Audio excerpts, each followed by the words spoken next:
독일에서 가장 유명한 수학자인 크리스티안 헤세는 2000년 미국 대선 당시 조지 부시 후보의 득표 결과도 벤포드의 법칙과 일치하지 않았다. 부정이 개입하지 않은 투표 결과가 대개 벤포드의 법칙을 따르는 것과 비교할 때 충분히 의심이 가는 상황이다라고 의혹을 제기한 적이 있습니다. 그는 하버드 대학교에서 박사학위를 취득하고 캘리포니아 대학교와 UC 버클리를 거쳐 현재는 독일 슈투트가르트 대학교에서 수학을 가르치고 있습니다. 벤포드의 법칙이란 광범위한 분포를 보이는 수치, 데이터들의 가장 큰 자리의 숫자는 작은 숫자인 경향을 보인다는 것입니다. 즉, 데이터들을 추출했을 때 가장 큰 자리의 숫자가 1일 확률은 30%, 9가 첫째 자리로 올 확률은 5%로 가장 큰 자리의 숫자가 1일 확률이 가장 높다는 것입니다. 예컨대 365의 시작 숫자는 3입니다. 무작위 데이터 가운데 무슨 숫자가 처음에 많이 등장할지는 언뜻 우스운 질문처럼 보입니다. 1부터 9까지 숫자가 무작위로 균등하게 나오는 것이 당연해 보이니 말입니다. 하지만 벤포드의 법칙은 그렇지 않다고 말합니다. 1이 가장 높은 비율로 나타나고 그 다음이 2, 다음이 3이나 4 등으로 비율이 순서대로 낮아진다는 것이 벤포드 법칙입니다.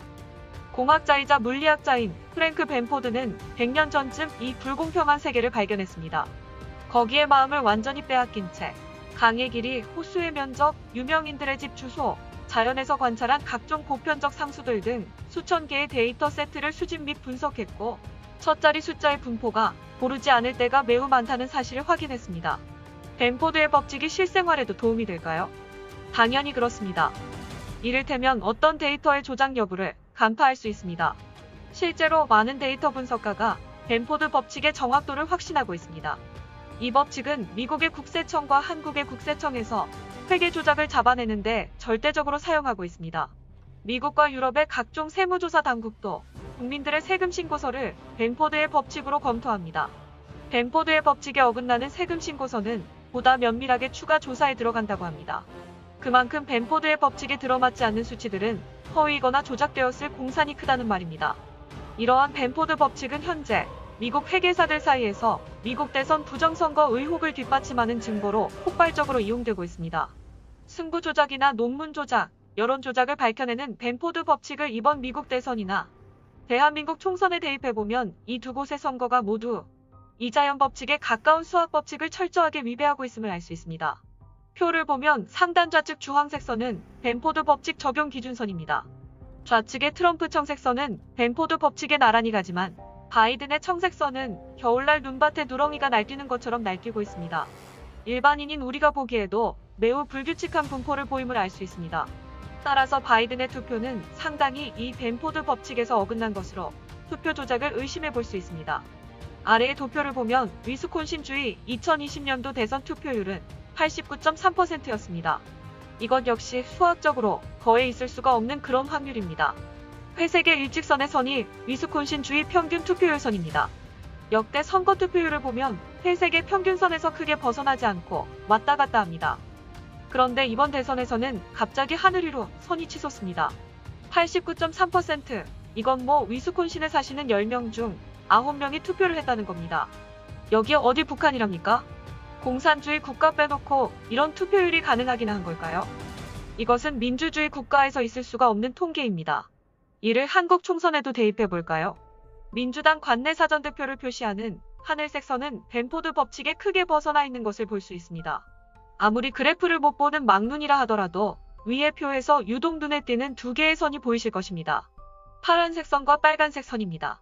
정말 웃긴 건 관내 사전투표에서 민주당과 통합당의 득표수가 벤포드 법칙에 어긋나 있습니다. 이러니 통합당이 끽소리 못하고 있었던 것이죠. 한국이나 미국이나 통계학적으로 도대체가 이해할 수 없고 확률적으로도 나타날 수가 없는 통계치가 나오기 때문에 부정선거 의혹을 제기하고 수사를 요구하고 있는 겁니다. 숫자가 거짓말을 할까요? 아니요, 거짓말은 사람이 합니다. 부정선거는 확실히 일어났고 트럼프 캠프는 충분한 증거를 확보하고 행동에 옮기고 있습니다. 미시건 주의회는 선관위의 소환장을 발부하고 신속하게 재검표와 부정 의혹, 소프트웨어 글리치 조사에 들어간다고 발표했습니다. 이것은 단순 재검표가 아니라 개표에 사용됐던 기계나 프린터, 분류기 등 개표에 사용된 모든 것들에 대하여 포괄적 감사를 착수함을 의미합니다. 또 위스콘신은 현재 2만 표 차이가 나는데 재검에 들어갔습니다. 위스콘신은 전통적으로 선거 후 감사를 완벽하게 하는 주로 유명합니다. 위스콘신 같은 경우는 20만 표 정도가 수상하다고 하는데 현재 2만 표 차이니 소송 없이 선거 결과를 뒤집을 수도 있어 보입니다. 트럼프 역시 트윗에 위스콘신의 상황이 좋아 보인다고 글을 남겼습니다. 아무튼 편안하게 지켜보면 승부가 뒤집히는 주들이 추가적으로 나타날 것으로 보입니다. 물론 이 벤포드 법칙이 부정선거의 100% 확실한 증거는 아닙니다. 하지만 의심을 해볼 계기를 충분히 제공합니다. 벤포드의 법칙을 따라야 할 데이터 세트가 벤포드의 법칙을 외면한다면 모종의 이유가 있을 확률이 높기 때문입니다. 한 가지 사례를 들어보면 미국 은행들은 연방국세청에 그간 고객들에게 얼마만큼의 이자를 지급했는지를 신고를 합니다. 해당 수치가 정직하다면 벤포드의 법칙과 일치합니다. 만약 고객들이 신고한 수령이자 액수가 벤포드의 법칙을 위배한다면 그건 중간에 뭔가가 새나갔다는 뜻이 되어 바로 정밀조사에 착수하게 됩니다. 또 몇몇 개발도상국들이 자국의 경제 지표들을 유리한 방향으로 세계적으로 조작한다는 정황도 최근 포착된 바 있는데 당시에도 벤포드의 법칙이 중대한 단서로 작용했습니다. 2000년 미국 대선 당시 조지 W. 부시 후보의 득표 결과도 벤포드의 법칙과 일치하지 않았습니다. 부정이 개입하지 않은 투표 결과가 대개 벤포드의 법칙을 따르는 것과 비교할 때 충분히 의심이 가는 상황이었습니다. 그 당시부터 가짜 투표, 즉 부정선거가 이루어지고 있었던 것 아닐까요? 물론 숫자를 조작하는 이들 중에는 솜씨가 뛰어난 전문가도 많이 있을 것입니다. 하지만 지금 우편투표, 사전선거에 개입한 이들이 누구입니까? 메이드 인 차이나 중공입니다. 중공의 데이터 마사지사들은 고급 기술을 사용하지 않았습니다. 자신들이 바라는 꿈과 같은 허황된 숫자들을 입력하고 조작합니다. 데이터 조작에 어느 정도 자신이 있다 하더라도 숫자가 지니는 고유한 특성을 완전히 무시하면 안 되는 것이었는데 이러한 숫자 고유의 법칙도 모르고 자기가 원하는 숫자에 너무 가까이 다가가서 결국 꼬리가 밟힌 상황입니다. 수의 세계에서는 우연이라 해서 아무런 법칙도 따르지 않는 것은 아니며 무작위 선택과 분포 속에도 일정한 법칙이 있다고 봅니다. 우연도 자기만의 특징과 패턴을 지니고 있다는 겁니다. 심지어 우연의 법칙이라는 말도 있지 않습니까? 그 많은 법칙 때문에 수치 조작 행위 대부분은 각종 검색기와 전문가들에게 발각될 수밖에 없는 것입니다. 아무리 솜씨가 좋은 전문가라 하더라도 조작한 수치를 진짜처럼 보이게 만드는 행위는 예술의 영역에 속합니다. 투표를 허위로 조작하고 들키지 않기까지는 그야말로 피나는 노력을 동반해야만 할 겁니다. 그렇게 하더라도 숫자 전문가들에게 안 들키고 넘어갈 확률은 극히 미미합니다.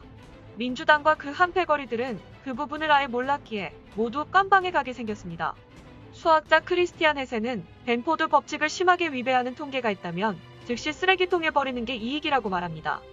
해당 통계를 신뢰할 경우 더 큰 규모의 쓰레기 데이터만 누적되기 때문입니다. 한국은 중공장계가 계산을 잘못해서 180석이 나오는 바람에 부정선거 의혹이 터졌지요. 적당히 150 정도 했으면 그냥 넘어갔었을 겁니다. 미국도 아슬아슬하게 갔으면 개표 끝까지 탈없이 지나갔겠지요. 이놈들 마음이 너무 급했나 봅니다. 아무튼 자연법칙을 심하게 위배하는 바이든의 투표수는 더 큰 쓰레기 더미를 이루기 전에 당장 폐기되길, 진실이 승리하길 기도합니다. 이상으로 자유포커스 뉴스를 마칩니다. 현재의 정치적 상황과 상관없이 구독자님들의 개인의 삶은 완전 행복하시길 바랍니다.